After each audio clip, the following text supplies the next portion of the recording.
موږ باید په خپل ټولنه کې دا بد رواجونه ختم کړو.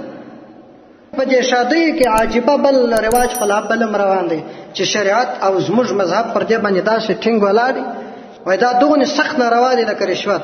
هغه لکه دا چې دا یو کورنۍ د بل کورنۍ سره واده کوي، واده ځینې کوي. زموږ ته چې په اصطلاح باندې د ښځې طرف یا د ناوې طرف هغه خوشۍ ځینې غواړي د چیش په بدل کې غواړي، د چیش په بدل کې غواړي. که مهر دې مهر خې درکړي په لکونو پلا خدا ظلم وکړي چې شرعاً مهر هم دومره نه وي، ضرورت یې نشته. اوس خو مهر نشته، اوس ولور موږ نه پرېږدي. خرڅېدل د انسانانو دي دا خو سمه د هغه د نجلۍ حق دی. ټول نجلۍ ته کښېږده چې هر څه په کوي هغه دې پوکړي. دا خوشۍ غوښتل بیا څه معنا لري؟ دا خوشۍ سوچ حرام دی. دا د چیش په بدل کې غواړي. ورسې زموږ د مذهب کتابونه د علماو څخه پوښتنه وکړي، ځینې ورته سوچ ناروا او ګناه او حرام ویلي دي، ځینې ورته رشوت ویلي دي. دا ګور زموږ په ټولنه کې دا عمل بد روان دی. په پوهېږو خو په خبره خوشۍ غوښتل پر چیش غواړي، د چیش په بدل کې غواړي. که مهر دی مهر خو دې لاسه کې چې بخښلی دي نو څه چې ولې بخښي چې نه دې بخښلی چې اخیستی دې خو اخیستی دې ولاړې نو چې ولاړې دا په بدل کې د چیش غواړي.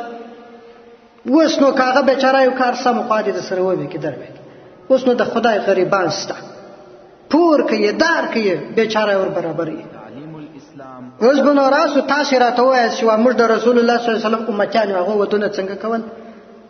هر صحابي چې به واده وکړي پیغمبر صلی الله علیه وسلم به ورته ویل چې څومره طاقت لري هغه ونې ولیمه دا د واده ډوډۍ ته وایي. دا د واده دا خیرات دی. هغه وخت خیرات چې عام خاص غریب ناولد او شنخته ټول پکښې کوي. چې ناولد او شنخته او غریب او خان ګرده ګډ وډ سره ناست هغه وخت به بیا خیرات پیدا کېږي. دا اوس د وټولو هغې خیرات نه دی. په دې خو بېغمه اوسېږي ځکه په مشخصو کارټونو باندې څوک راوستل کېږي. خو بیا هم په هغه کې هم کېدلی شي خیال د دې وساته چې خاص غریبانو ته هغه شنخته دي خو غریبانو ته ورواستوی شي. نو رسول الله صلی الله علیه وسلم خپله مبارکې بیبیانې چې کور ته راوستلې دي زموږ ته یې په پښتو اصطلاح چې راوت کړی دي بس د مبارک چې به څومره طاقت هغه ولیمه او خیرات به یې وکړي. هغه بلې کورنۍ طلب نه کوي. رسول الله صلی الله علیه وسلم چې خپلې مبارکې لوڼې چاته ورکړې دي چپله شرعي مهره ماسه وه هغه به یې خپلې لور ته ورکړي، نور به په لاس ورکړي. د هغه واده داسې نه و چې ډله به ورسره تله. اوس نو یو کاشټر بل راته راواستوه زما دا ډېرې دي ستا د خیره.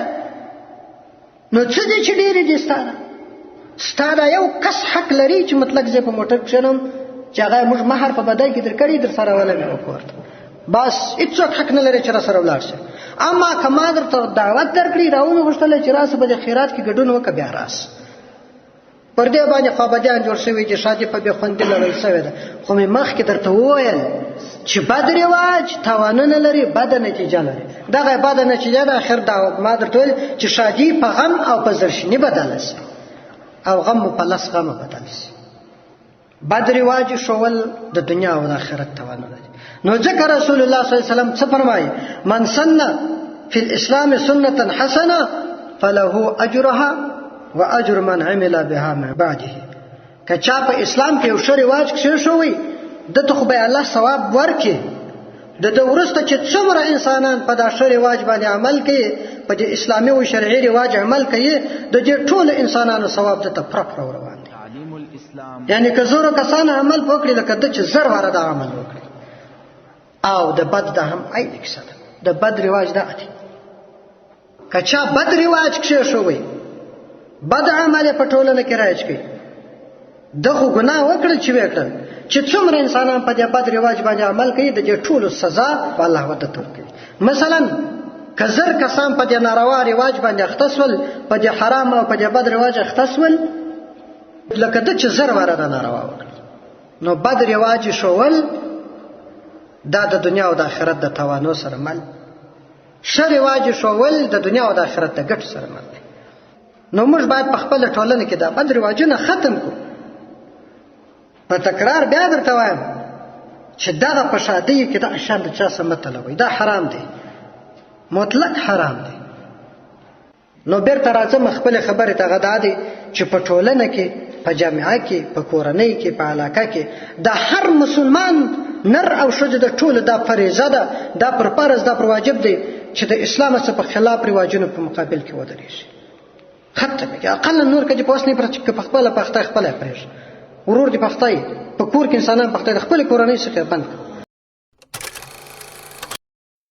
ملګرو په دې هیله چې ټول به روغ او جوړ اوسئ.